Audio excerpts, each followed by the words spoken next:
What's up guys? Welcome to AnimeKouhai. If you'd like to help me out, please hit the like button and subscribe to my channel. With a friend as stubborn as Rudra, words alone couldn't sway him. Guy was precisely that type, and here Rudra was, attempting to change his mind using words. It was a contradiction from the beginning, destined to fail, and then Rudra would awaken to reality. If Rudra actually succeeded, well, it would mean less work for Guy regardless. From his perspective, he would benefit either way. There was no real advantage to any of it. But if Rudra would abandon this reckless idea for his sake, that was sufficient for Guy.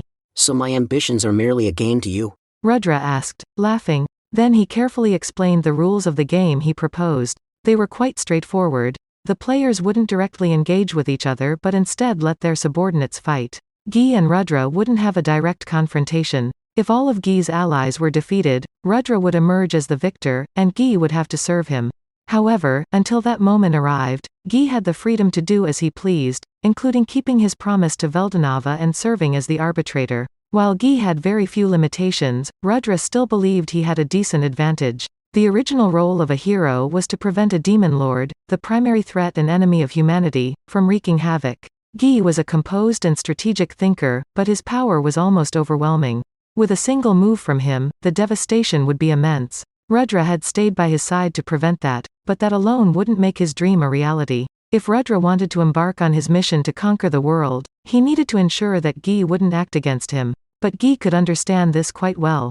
Alright, I promise not to lay a finger on you. Instead, I'll gather some demon lords to take my place and let them directly punish humanity on my behalf. And I'll stop them from doing that. Then, I'll unite the world before you have a chance to establish a demon lord organization on me. It's going to be challenging, you know. It's quite an idealistic goal. Even the soft-hearted Veldanava gave up on it. Veldanava may have been an idealist, but he was also a perfectionist. While he embraced ideals, he had a pragmatic side that swiftly discarded things deemed unattainable. By forsaking omnipotence to experience genuine change, the ideal society he envisioned became impossible to realize. However, for Veldanava, it was the right decision. A world dictated solely by his own will held no interest for him. Rudra understood the workings of the dragon's mind all too well. That's why he voiced his thoughts now.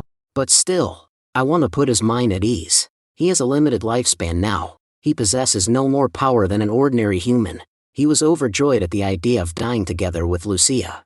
But he genuinely worries about the future of the world. And he's deeply concerned about the world his child will inherit. So, I need to alleviate his concerns, you know? I'll create a world where everyone can live happily, so he won't have any lingering anxieties when his time comes. Then, the world he shaped will mature in the most magnificent way. It will become an extraordinary, harmonious world. That's the reward I want to give him. Rudra had made a solemn oath to Veldanava, vowing to establish a unified nation that would bring people together as one. His ultimate goal was to bring happiness to his sister Lucia, and to achieve that, Rudra pledged to eradicate all unhappiness from the world. We are all part of this human world. I want us to have a say in how it functions. You, with your eternal life, will be the arbitrators who witness its outcome until the very end. Yeah. Guy didn't have a response for Rudra. In his mind, he had already deemed Rudra's goal impossible. However, he could empathize with Rudra's emotions, which made him hesitate to dismiss his words. Why does he have to be such a fool? He'll end up bearing all that burden alone. Guy despised how his mind was influenced by unnecessary emotions. He was arrogant yet kind to those he cared for. But now, that was hindering him from stopping Rudra's incredibly reckless endeavor. This foolish man, this friend whom Guy needed to cherish, words failed him. I'm certain you'll fail, man. His mind coldly calculated the outcome. The chances of success were absurdly low, beyond any expression of probability. But Rudra, the man Guy saw as his best friend, would never give up. A hero required an unwavering heart, and Rudra, carrying the weight of all the pain, striving to build an ideal world, embodied true heroism. Guy couldn't help but consider the slim possibility that Rudra might actually succeed. Rudra possessed that something, that spark of hope, and it was on that minuscule chance that Guy placed his bet. However, the outcome was. Since its inception, Guy and Rudra's game had been plagued by a cycle of tragedy. The first misfortune struck shortly after the birth of Milam, the child of Veldanava and Lucia. While Rudra was engaged in a campaign in a rival nation's world, a terrorist attack claimed the lives of Lucia and Veldanava. At that moment, Rudra's dream shattered audibly. I only wanted to relieve Veldanava's worries. I wanted him to accept us. His thoughts went blank. His cries would no longer reach them. All that remained were his aimless ideals. Are you going to continue? Yes. The only thing I have left is our game. And my sole remaining objective is to gain your acceptance. Alright, I'll accept your challenge. Guy said, and so the game continued. The next tragedy struck Milam, Veldanava's child. She grew up unaware of her true lineage and never saw her parents' faces. The only family she had was her pet, which was killed as part of a plot by a rival nation. Milam cried out in a furious rage, and Guy did everything he could to calm her. If he hadn't intervened, she could have brought destruction upon several nations. Do you still want to continue? If I had acted sooner, none of this would have happened to Milam. It's my fault. But if we stop now, all my sacrifices will have been in vain. As the Emperor, I have a duty not to give up. I don't really think you do, but alright, I'll keep going until you're satisfied. Stopping at this point seemed like it would completely shatter Rudra. So Guy postponed the conclusion for later. It was the only option he had. He believed an unhappy future was inevitable for them, but nothing was set in stone yet. And so, the game persisted.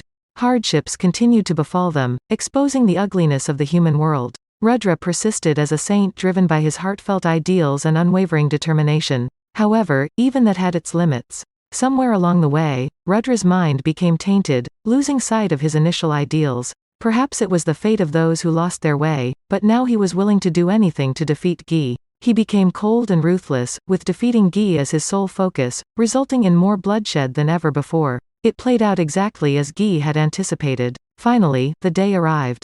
Guy placed his last bet on the only remaining possibility within the rules. The ultimate judgment would be made by Rimuru, the most unpredictable piece on his side and the one that held the most hope for him. Honestly, Guy wanted to make the move himself. However, he adhered to the rules until the very end. And as a result, not even that rascal Rimuru could accomplish it. Guy lamented, not out of hatred or frustration over the outcome. He longed for the man he once called his friend.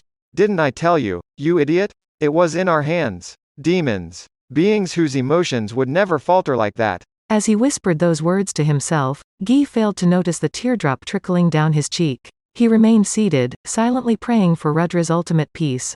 And so, the game between Guy and Rudra, spanning thousands of years, reached its conclusion. Guy, wearing his usual confident smile, found himself engulfed in sorrow. A pair of cold, blue diamond eyes stared at him, a twisted smile gracing her lips. Even after the game had ended, the embers of conflict still smoldered. They would soon ignite the flames of the Tema War, a war that would engulf the entire world, involving angels and demons. Volume 17, Chapter 1. The Ambition of Myourmiles. Part 1. I am Myourmiles, and I must admit, I've been incredibly fortunate in my life. But you know what? The recent events I've experienced go far beyond mere luck.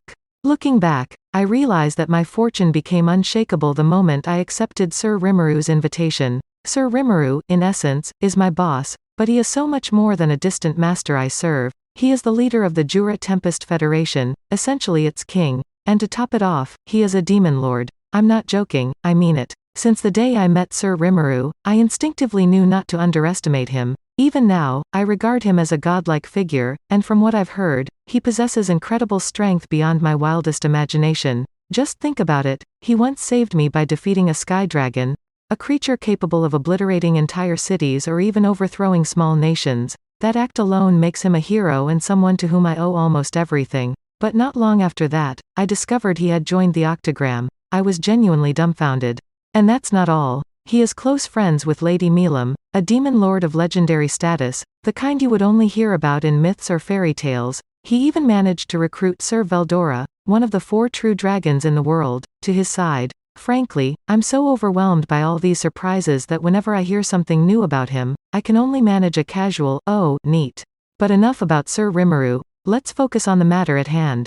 My main ambition in life was to become a respected merchant, someone whose reputation no one would dare undermine. I established a business in a small nation called Bloomend, with another branch in the larger kingdom of Anglacia. I gained some recognition in my field, and just when my business was flourishing, I received a significant proposal. Fuse, the guild master of Bloomend, reached out to me, and that's how I ended up meeting Sir Rimuru for the first time. Before I knew it, the newly crowned demon lord was paying me a visit and offering me a prestigious position in his monster kingdom. In essence, my current role is serving as the finance minister of Tempest. The specific title may change from time to time, but the nature of the job remains consistent. Essentially, I handle the vast wealth accumulated by the kingdom and allocate it to the various departments as needed, at my discretion.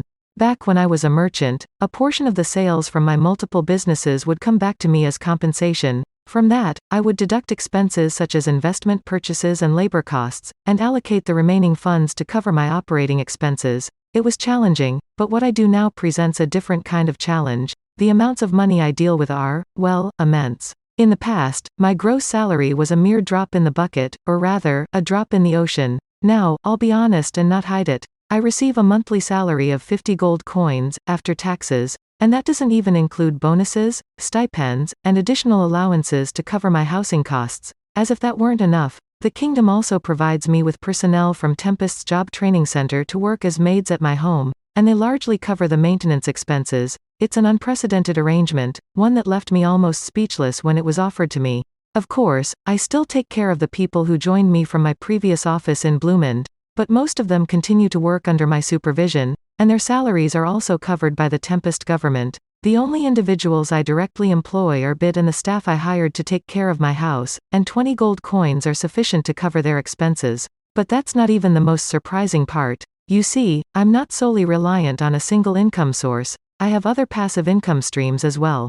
One of them is the profit generated by my former trading firm. I've been assisting Sir Rimuru in implementing his innovative ideas, starting with the fast food stalls he suggested for the Founders Festival. We've established these stalls in Bloomend and at rest stops along the highways, and I serve as the general manager for all these new locations. Tempest handles the day-to-day operations, but for reasons I don't fully comprehend, though I'm certainly not complaining, they also provide me with a salary for that role. As Sir Rimuru often says, "He and I are bound by fate." He told me, "Molly, when you make money, it fills my coffers as well, doesn't it? After all, it's money you earn by bringing my ideas to life, so you deserve to share in the benefits, don't you think?" I enjoy Sir Rimuru's complete support, and interestingly enough, our agreement states that both he and I receive an equal share of the profits. Although it's not a formal contract on paper, Sir Rimuru is fully committed to honoring this agreement. That's it for this video, guys. Thank you for always watching my videos and supporting my channel. A big thanks to the AnimeKouhai patrons who made this video possible. Zach Rawson, Jerry Sladek, Alfonso Smith, D-Man, Ruben, Yuki Iki, Gray, Chris Jr., Isaac, Koala King 93, Paul DeGrassi, Little 95, Quilly Buckner, Thanacorn Lee Sawat. Thank you so much for helping out. I'll see you guys in the next video.